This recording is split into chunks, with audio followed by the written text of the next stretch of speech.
Good afternoon, all of you. I'm Ashok sir from English Grammar Coaching Center from Kaira. मेरे प्यारे छात्रों, मेरे मित्रों, आज मैं आप सबके लिए एक नई वीडियो लेकर के हाजिर हूँ। आज मैं बात करूँगा ऑब्सेस्ड विथ माने जुनून सवार होना।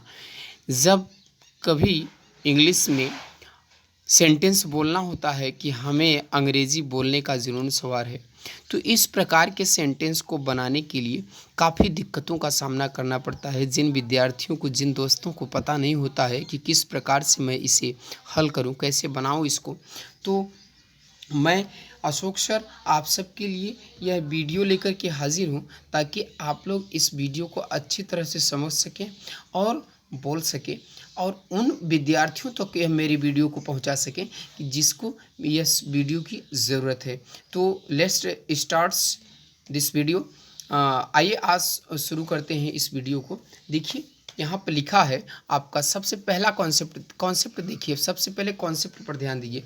Subject plus helping verb plus object with plus V1 plus ING plus other word. V1 plus ING का मतलब होता है जेरंड फॉर्म का प्रयोग करना, यानी कि ऑब्जेक्ट विथ का बाद हम हमेशा जेरंड फॉर्म का इस्तेमाल करेंगे।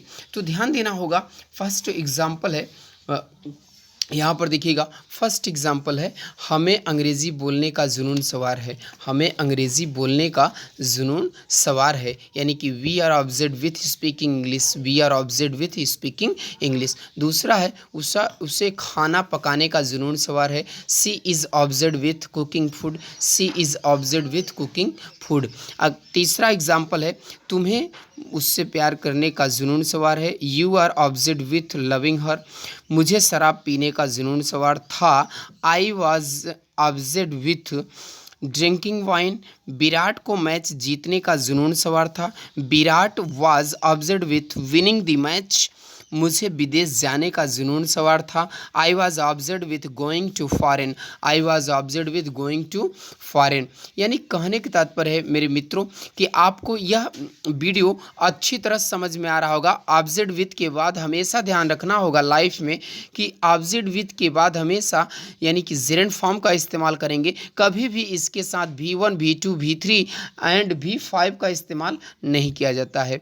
तो मैं उम्मीद करता हूँ कि आप सब अच्छी तरह से मेरे इस वीडियो को समझ गए होंगे। और इस वीडियो को सबसे पहली बात तो यदि समझ में नहीं आया होगा तो कॉन्सेप्ट को ज़रूर समझिएगा, क्योंकि कॉन्सेप्ट के बगैर अंग्रेज़ी में सबसे बड़ा महत्वपूर्ण होता है आपका कॉन्सेप्ट। कॉन्सेप्ट आपका यदि क्लियर है तो आप अंग्रेज़ी आसान सा अंग्रेज़ी बना लेंगे, आसानी हो जाएगी आपको अंग्रेज़ी बनाने में। अंग्रेज़ी में मैंने कई बार कहा है कि कोई नियम और कानून नहीं होता है, सिर्फ होता क्या है, कॉन्सेप्ट एंड फैक्ट होता है। यदि मेरा कॉन्सेप्ट क्लियर है, फैक्ट क्लियर है, तो मैं अंग्रेज़ी को अच्छी तरह से हल कर सकता हूँ। मैं अंग्रेज़ी में बात कर सकता हूँ, मैं अंग्रेज़ी में लिख सकता हूँ, मैं अंग्रेज़ी में बोल सकता हूँ। तो ध्यान देना होगा कि सबसे पहले कॉन्सेप्ट को क्लियर रखें, उसके बाद आप एग्जाम्पल पर गौर करिएगा, एग्जाम्पल को ध्यान से देखिएगा। और सबसे पहली बात मैं आप लोगों से अनुरोध करूंगा कि यदि कोई भी विद्यार्थी या कोई भी मित्र मेरे वीडियो को पहली बार देख रहे होंगे, तो सबसे पहला मेरा अनुरोध है कि आप मेरे वीडियो को लाइक करें, सब्सक्राइब करें, बेल आइकन को ज़रूर दबाएं और ऊपर की सबसे घंटी, ऊपर वाली सबसे पहले घंटी दबाएं, ताकि मेरी वीडियो हर दिन का आप लोगों को मिलता रहे। मैं अशोक सर फ्रॉम खैरा से आप सबके लिए एक हर दिन नई नई वीडियो लेकर के आता रहता हूं। इस लॉकडाउन 5 में आप सब हमेशा ध्यान रखिएगा कि आपके पास काफ़ी फुर्सत से समय मिला है ताकि आप अंग्रेजी सीख सकें। इतना अच्छा अवसर मिला है अंग्रेजी सीखने का कि जो हाथ से गुजर न जाए। तो मैं आप लोगों को यही कहूँगा कि if you want to speak English you should hard word. यदि आप अंग्रेजी बोलना चाहते हैं तो आपको कठिन परिश्रम करना होगा, यानी आप अंग्रेजी सीखने के लिए आपको कठिन परिश्रम करना पड़ेगा। You will have to hard work, you will have to work hard. आप हमेशा ध्यान रखना होगा कि वर्क हार्ड करना पड़ेगा, यानी कि सीखने के लिए। तो मैं अशोक सर आप सबके लिए एक बार फिर एग्जाम्पल पर देखिए, हमें अंग्रेज़ी बोलने का जुनून सवार है। We are obsessed with speaking English, उसे खाना पकाने का जुनून सवार है। She is obsessed with cooking food, तुम्हें उससे प्यार करने का जुनून सवार है। You are obsessed with loving her, मुझे शराब पीने का जुनून सवार था। I was obsessed with drinking wine, Virat को मैच जीतने का जुनून सवार था। Virat was obsessed with winning the match, मुझे विदेश जाने का जुनून सवार था। I was obsessed with going to foreign. ये फर्स्ट यूज़ है। इसी में आज मैं बात करने जा रहा हूँ सेकंड यूज़ में। सेकंड यूज़ में आप लोगों के लेकर के आया हूँ। सेकंड यूज़ देख लीजिए। सेकंड यूज़ में वुड यू माइंड के लिए मैं लेकर के आया हूँ, यानी कि use of would you mind. आज मैं दोनों यूज़ की बात कर रहा हूँ, वुड यू माइंड एंड आप लोगों से ऑब्सेस्ड विथ, दोनों की बात एक साथ कर लिया। आप कभी लाइफ में भूलेंगे नहीं। ऐसे मैं ट्रिक लेकर के आया हूँ ताकि आप जीवन में भूले ना। तो आप सब अशोक सर के साथ है, ध्यान दीजिएगा कि आप लोग मेरी वीडियो को अच्छी तरह से ध्यान से देखिएगा। तो पहला है would you mind. Would you mind का मतलब होता है कोई आपत्ति तो नहीं होगी। अब इसका उपयोग जब हम कहीं इसका प्रयोग करेंगे, कहीं इसका यूज करते हैं, तो इनके बाद हमेशा ध्यान रखिएगा कि जेरेंट फॉर्म का इस्तेमाल करते हैं। किसका इस्तेमाल करते हैं?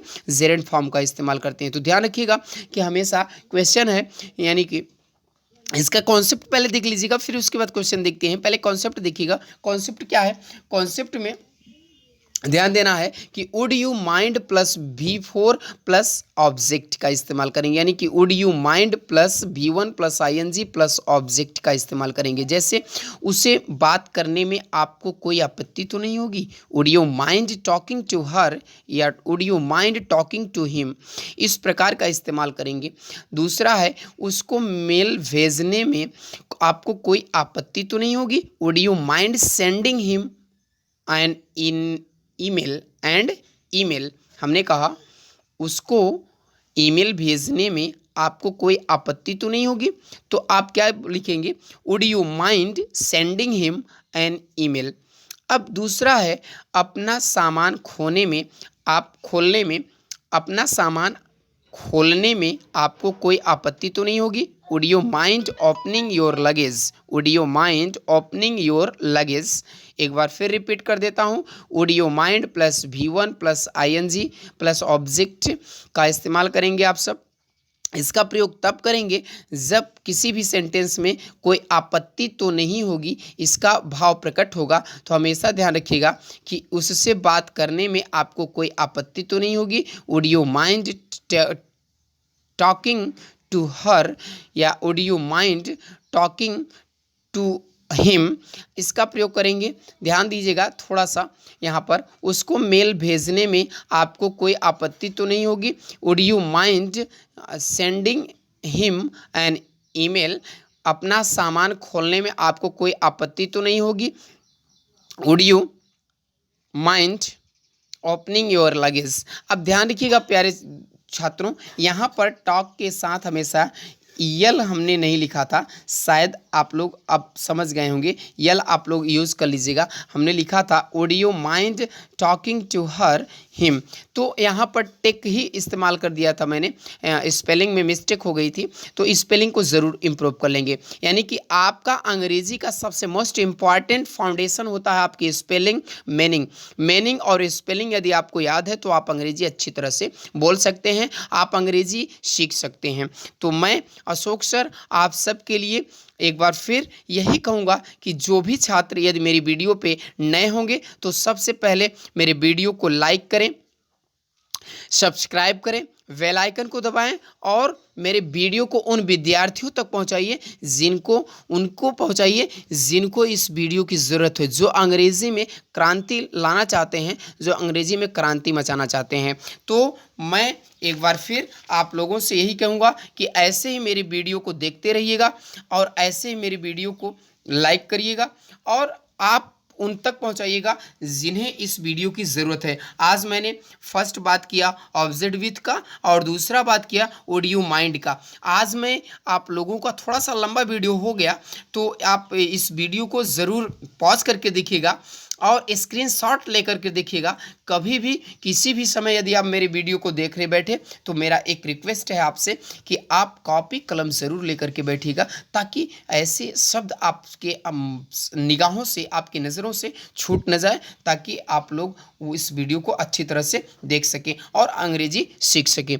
तो एक बार फिर, यदि आप मेरी वीडियो को देखना चाहते हैं, अच्छी तरह से देख रहे हैं, तो आप अधिक से अधिक उन छात्रों तक पहुंचाइए, उन मित्रों तक पहुंचाइए, उन दोस्तों तक पहुंचाइए जिनको इस वीडियो की ज़रूरत है। मैं एक बार फिर आप लोगों से यही कहूँगा कि यदि कोई भी किसी भी प्रकार की समझ में न आया होगा तो ज़रूर कमेंट बॉक्स में कमेंट करिएगा। Okay, thank you, best of luck.